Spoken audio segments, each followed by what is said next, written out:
कोई बिल्डिंग बनती है तो उसमें जिंदा गड़वा दिया जाता था। ये था भविष्य उस समय का जब बाबा साहब जो है पढ़ रहे थे। आप समझ लीजिएगा, आपके शरीर का अगर रोया खड़ा नहीं हुआ तो आप इंसान नहीं है। ये चीज समझने की कोशिश करिएगा। और आज कैसे सताया जाता है ये देखिए।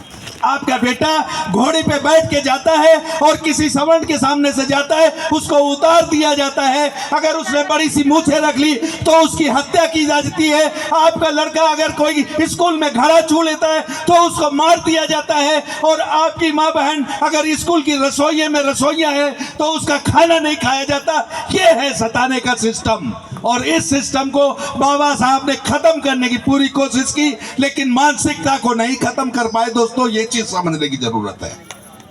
मैं ये कहना चाहता हूं कि हम अगर एक ऐसे अच्छे संविधान और ऐसे अच्छे लोगों के बीच में आए तो उन्होंने अपनी मानसिकता को क्यों नहीं बदला, इसको समझने की जरूरत है। कोई अगर बोलता है कि ये ना बोलो वो ना बोलो तो हम क्यों ना बोले, क्योंकि हमारे बच्चों को आपने गंगा में प्रवाहित किया, हमारे बच्चों को आपने पुलों के नीचे डाला, हमारे बच्चों के आपने खाना नहीं खाया, हमारे बच्चों ने अगर मूछें रखी तो आपने मार दिया, तो हम क्यों ना बोले।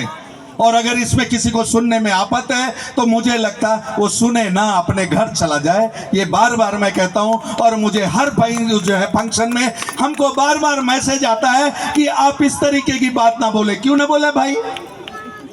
हमारे साथ अगर कोई ऐसी दुर्घटना हुई है तो हम वो चीज क्यों ना बोले।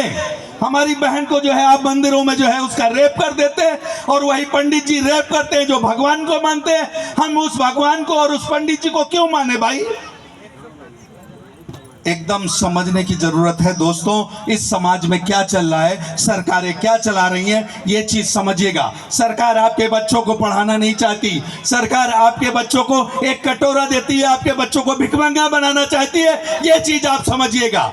ये चीज आपको अगर नहीं समझ में आती, आप अपने घर से उसको प्लेट देती हैं और जाके प्राइमरी स्कूल में वो लाइन में खड़ा होता, यानी भीख मांगने की ट्रेनिंग दी जाती है। सरकार की ये मंशा है।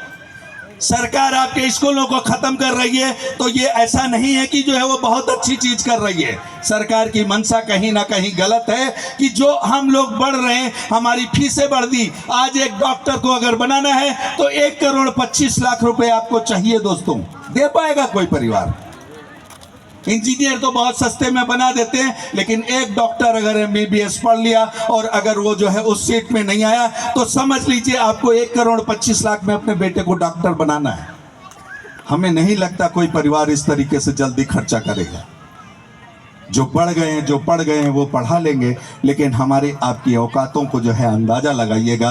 अगर हम गलती से 5 करोड़ रुपए खर्च करने की स्थिति 1.5 करोड़ रुपए करने की आ गई तो समझ लीजिए हम परिवार से भिखमंगे हो जाएंगे, अपने बच्चे को डॉक्टर नहीं बना पाएंगे। इसलिए मैं बार बार बोलता हूं, हर कार्यक्रम में बोलता हूं। लोग हमको आके बोलते हैं कि ये ना बोलो, लेकिन हम क्यों ना बोले ये कोई बताए हमको। मैं अगले वक्ता में बुलाना चाहूंगा यंग एंड एनर्जिक डॉक्टर जो है एडवोकेट विनय कुमार रावत जी को। एक बार जोरदार तालियों से स्वागत करें विनय कुमार रावत जी का।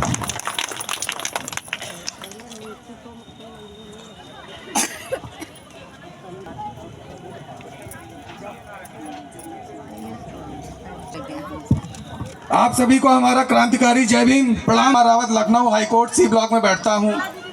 आप ही लोगों के बीच से निकला और समाज को एक नया बदलाव देने के लिए समाज के बीच हूं, क्योंकि मौजूदा स्थिति वही समझ सकता है जो शिक्षित है।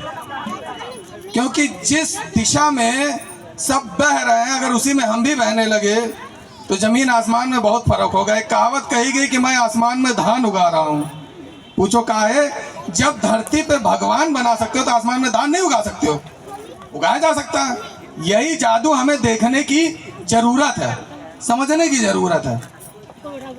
एक ही माटी के सभी भांडे, चाहे शूद्र चाहे पांडे, एक ही माटी के बने हैं ना सब। फिर भेदभाव क्यों?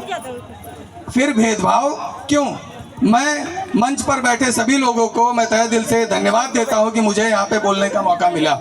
मैं इस गांव में ये दूसरा कार्यक्रम है जिसमें मुझे बुलाया गया और ज़्यादा से ज़्यादा कोशिश करूंगा कि आपको मैं कुछ नया दे सकूं।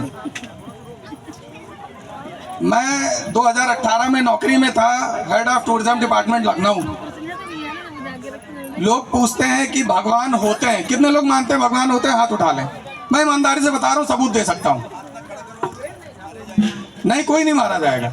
मैं हूँ 2018 की नौकरी, head of tourism department, top class नौकरी थी मेरे पास, कोई दिक्कत नहीं थी, बढ़िया लाइफ चल रही थी।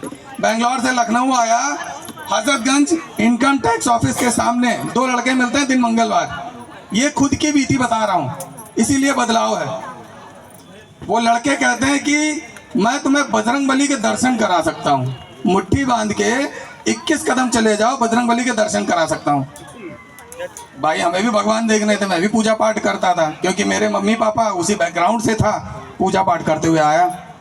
और मैंने अपना बैग लैपटॉप का उसके हाथ में रखा, सारी चीजें उसके हाथ में रखी और 21 कदम मुट्ठी बांध के मैं गया। और जब मुट्ठी खोल के देखा, मुझे भगवान तो नहीं मिला, लेकिन मैं फकीर हो गया। उस दिन से मेरी आंखें खुल गई। ये चीज देखने की जरूरत है। मैं किसी भी भगवान देवी देवता को गलत नहीं कहता हूं, लेकिन मैं कहता हूं कि सही और गलत को तर्कशील बनो, सही गलत को पहचानो।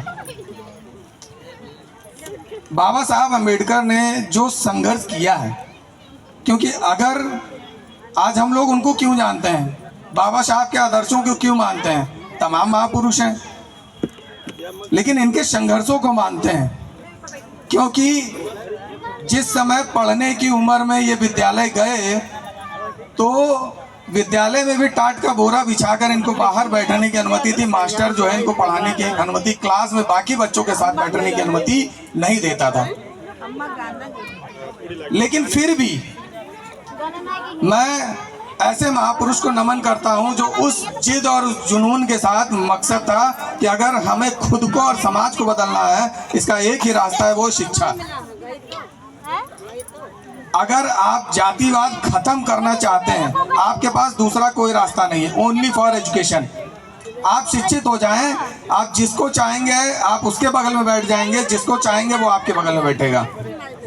हमारी जाति के बेस पे ही हमारे साथ भेदभाव होता है।